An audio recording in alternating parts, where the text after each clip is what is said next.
안녕하세요. 저희는 올해 30살 결혼 2년차가 되는 동갑내기 부부였습니다.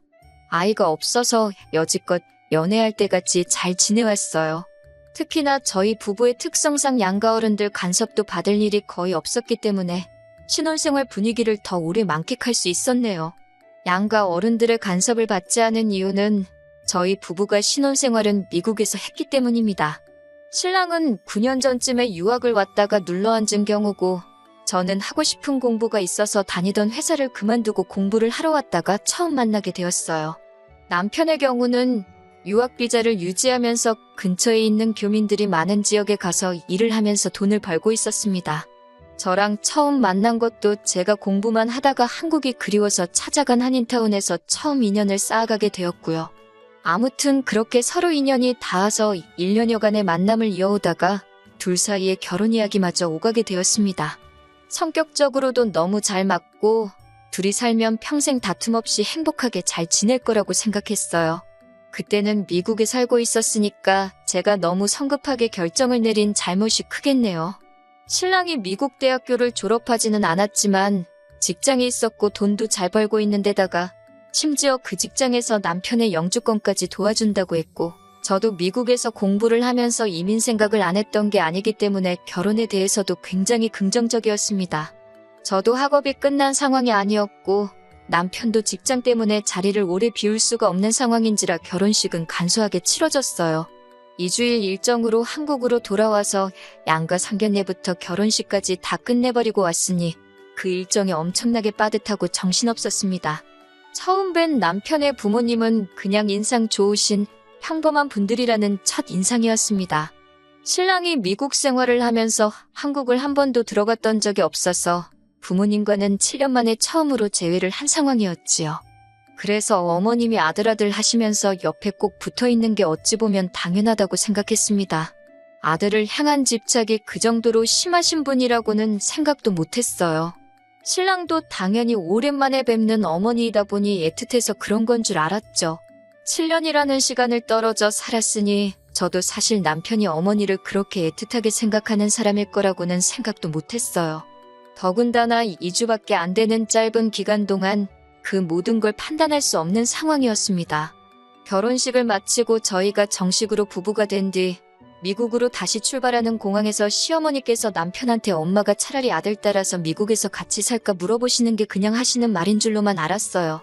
남편도 엄마가 와서 살면 결혼도 안 했지 하면서 받아치는데 그냥 농담으로만 생각했고요. 그래서 저도 별로 심각하게 받아들이지 않고 어머님께 꼭 한번 놀러 오셔서 저희가 어떻게 하고 사는지 구경도 하시고 그러시라고 말을 했습니다. 남편이 출국 수속을 밟고 들어가는데 정말 눈물을 펑펑 흘리면서 울길래 오랜만에 본 가족하고 얼마 시간도 못 보내고 다시 멀어지니 얼마나 아쉬우면 저럴까 싶어서 저도 괜히 가슴이 뭉클했어요. 비행기에서 남편이 저한테 조금 섭섭하다고 하더라고요. 어떻게 어머니한테 같이 살자는 말을 하고 있는데 옆에 껴들어서 딱 잘라서 놀러 오시라고 할 수 있냐고요. 저는 그 말도 심각하게 받아들이지 않고 가족들이 보고 싶어서 저러는가 보다 했어요. 그런데 계속 옆에서 그 말을 꼬투리 잡아서 궁시렁거리고 있으니 남편이 안쓰럽게 보이는 것도 잠시고 점점 짜증이 나더라고요. 그래서 나도 공부하러 온 뒤로 너만큼은 아니지만 부모님 오랜만에 만나 뵙고 온 거라고 너만 부모님 있는 것도 아니고 너만 부모님 보고 싶은 것도 아닌데 작작하라고 한마디 했습니다. 제가 너무 심하게 하기는 했지만 그래도 이제 저와 결혼을 해서 한 집안의 가장이 되었는데 제가 앞으로 평생을 의지해야 할 남편의 모습이 너무 약해 보이는 것도 싫어서 그랬어요. 그래도 제가 강하게 나온 게 효과가 있었는지 그 후에는 남편이 딱히 아무 말도 안 하더라고요. 차라리 진작에 그때 마마보이인 걸 알렸더라면 혼인신고를 하지 않고 두고 봤을 텐데 하는 후회도 듭니다. 아무튼 저희는 그렇게 미국으로 돌아왔고 신혼생활을 시작했어요. 미국에서의 결혼 생활은 나쁘지 않았습니다.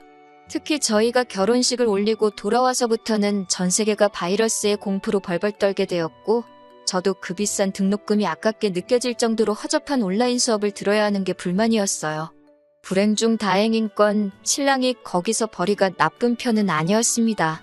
한인타운이 크게 활성화가 되어 있는 지역이 아니었고 미국도 한국과 별반 다를 게 없는 건지 한인타운에서 일을 해야 할 젊은 한국 사람들이 좀 더 나은 기회가 있는 지역으로 이주를 하는 바람에 젊은 한인들이 많이 모자란 곳이었거든요. 왜 그런지는 모르겠는데 교포분들은 자기 사업체의 직원을 굳이 한국 사람을 쓰고 싶어 하셨어요. 덕분에 남편이 대우도 좋고 돈도 잘 받으면서 일을 하고 있었습니다.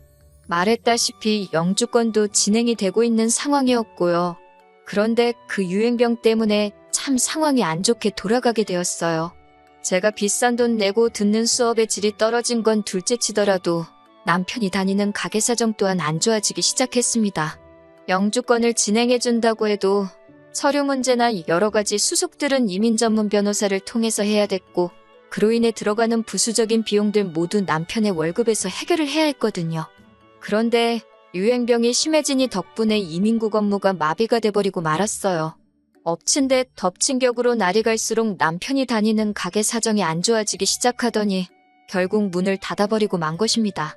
그냥 가게가 망해버린 거면 어떻게 기회가 있었겠는데 가게 사정이 안 좋아지기 시작하면서 남편네 사장이 세금 문제로 일을 크게 만든 게 이민국 조사에서 드러나게 되었고 영주권 심사에서 탈락해버리고 만 것이죠.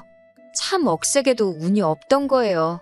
그렇게 하루아침에 미국에 정착하려던 꿈을 접어버리고 저희들은 귀국을 할 수밖에 없었습니다.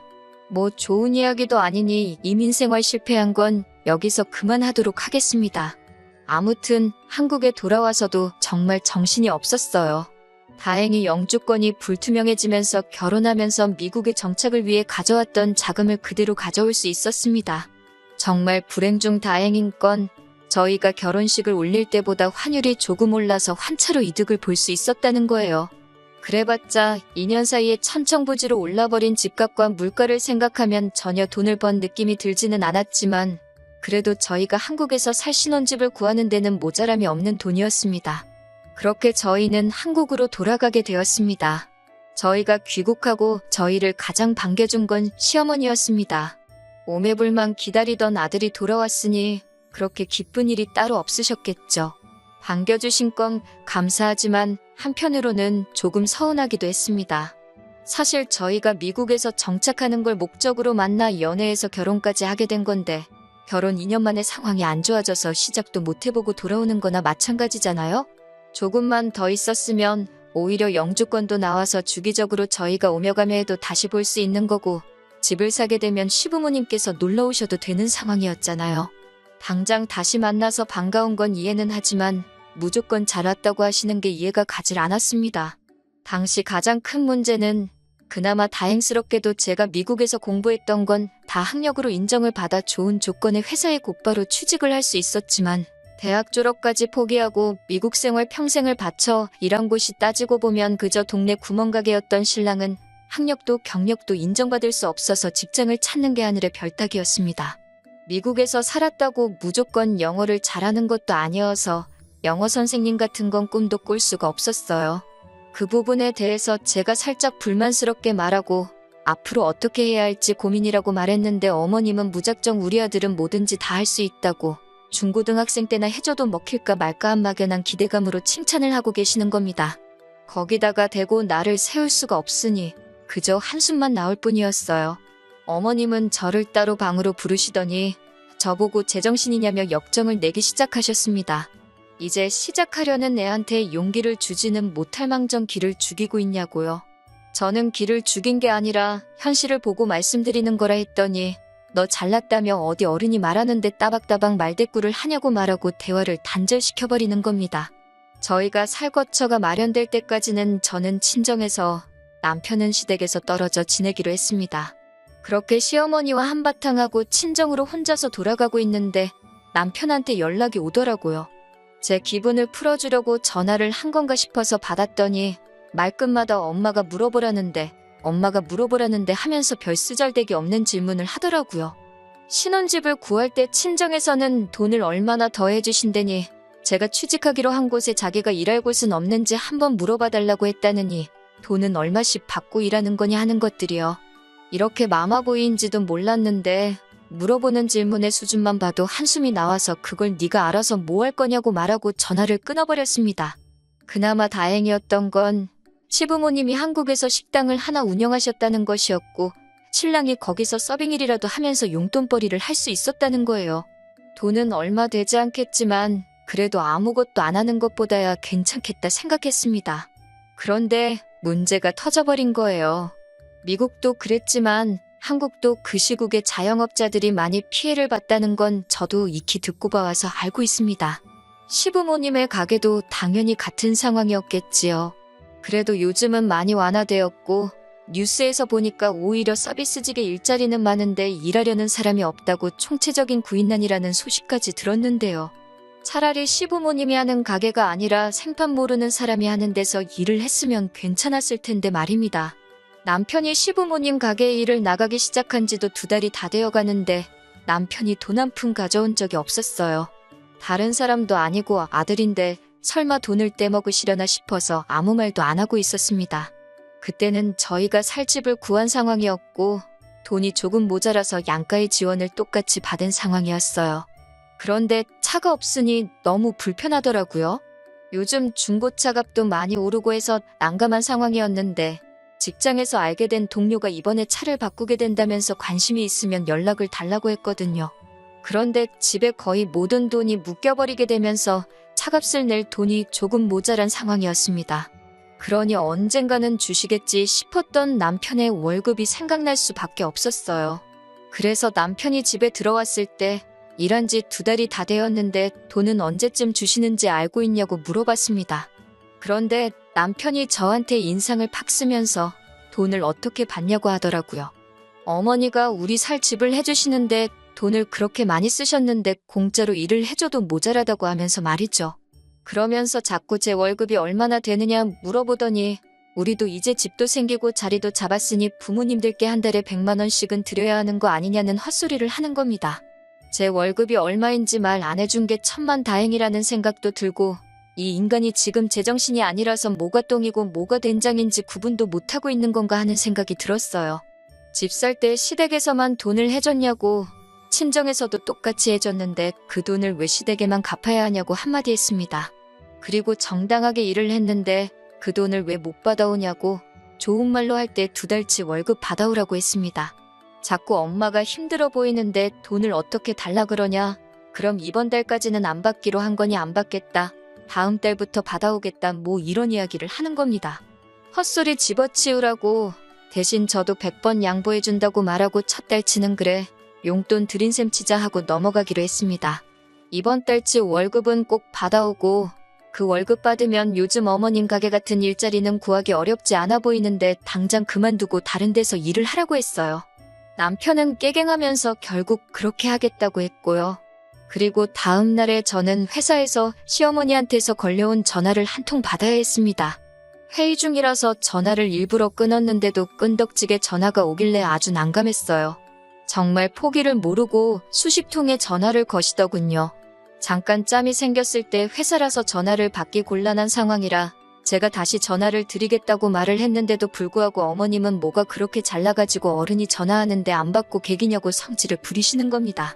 그래서 회사에 양해를 구하고 비상계단으로 나와 전화를 받았습니다.